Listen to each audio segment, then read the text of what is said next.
Hello friends, ഇത് നമുക്ക് ഒരു പാനിപ്പൂരിയുടെ റെസിപ്പി നോക്കാം.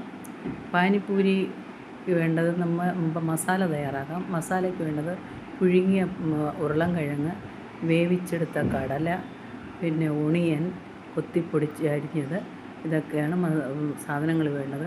പിന്നെ നമ്മൾ ഗ്രീൻ ചട്നി ഉണ്ടാക്കി അതിൻ്റെ ഗ്രീൻ പാനി, എരിയുള്ള തിക്ക പാനിയും മിഠാ പാനിയും വേണം. തിക്ക പാനി മല്ലിയില, പുതിനയില, ഇഞ്ചി, പച്ചമുളക് ഇതെല്ലാം കൂടെ അരിച്ച് പിഴിഞ്ഞെടുത്തതിന് ശേഷം അതിനകത്ത് പാനിപ്പൂരി മസാല ചേർക്കണം. എത്ര വെള്ളം ആവശ്യമുണ്ടോ അതിനനുസരിച്ച് 1/2 ലിറ്റർ വെള്ളത്തിന് 2 സ്പൂൺ പാനിപ്പൂരി മസാല ചേർത്ത് അതിൻ്റെ പാനി റെഡിയാക്കണം. ആവശ്യത്തിന് ഉപ്പ് ചേർക്കണം.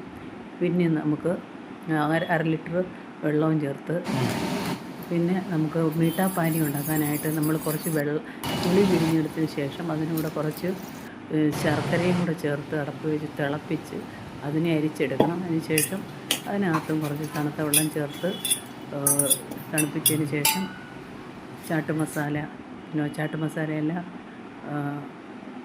പാനിപ്പൂരി മസാല അതിനകത്തും കൂടെ ചേർത്ത് ആവശ്യത്തിന് ഉപ്പ് വേണമെന്നൊക്കെ ചേർക്കുക. അതിന് ശേഷം നമുക്ക് 2 പാനി ഉണ്ടാക്കിയതിന് ശേഷം നമുക്ക് ഈ മസാല തയ്യാറാക്കാം.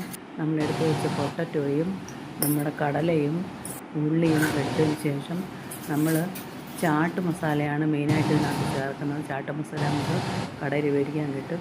അതിന് കുറച്ച് ചുവന്ന റെഡ് ചില്ലി പൗഡർ, ഉപ്പ് കൂടെ ചേർത്ത് നമുക്ക് കുഴച്ചെടുക്കാവുന്നതാണ്. ചാട്ട് മസാലയ്ക്കകത്ത് എല്ലാ മസാലകളും വന്നിട്ടുണ്ട്. അതിന് പ്രത്യേകിച്ച് മസാലകളൊന്നും ചേർക്കേണ്ട ആവശ്യമില്ല. നമ്മൾ സ്പൂണും കൊണ്ട് കുഴച്ചെടുത്തതിന് ശേഷം പിന്നെ ആവശ്യത്തിന് മല്ലിയില കുറച്ച് ചേർത്ത് അതും കൂടെ ചേർത്ത് നല്ലതായിട്ട് കുഴച്ചെടുക്കുക. അതിന് ശേഷം നമ്മൾ പൂരി എടുക്കുക. പൂരി ഞാൻ മേടിച്ചതാണ്. പൂരി നമുക്ക് വീട്ടിലും ഉണ്ടാക്കാം, പക്ഷേ 50 പൂരിയുടെ ഓരോ പാക്കറ്റാണ്.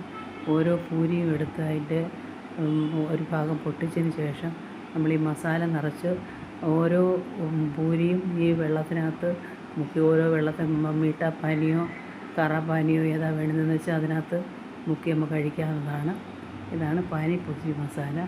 വീഡിയോ ഇഷ്ടപ്പെട്ടാൽ ലൈക്ക് ചെയ്യുക, ഷെയർ ചെയ്യുക, ഫോളോ ചെയ്യുക. ബൈ.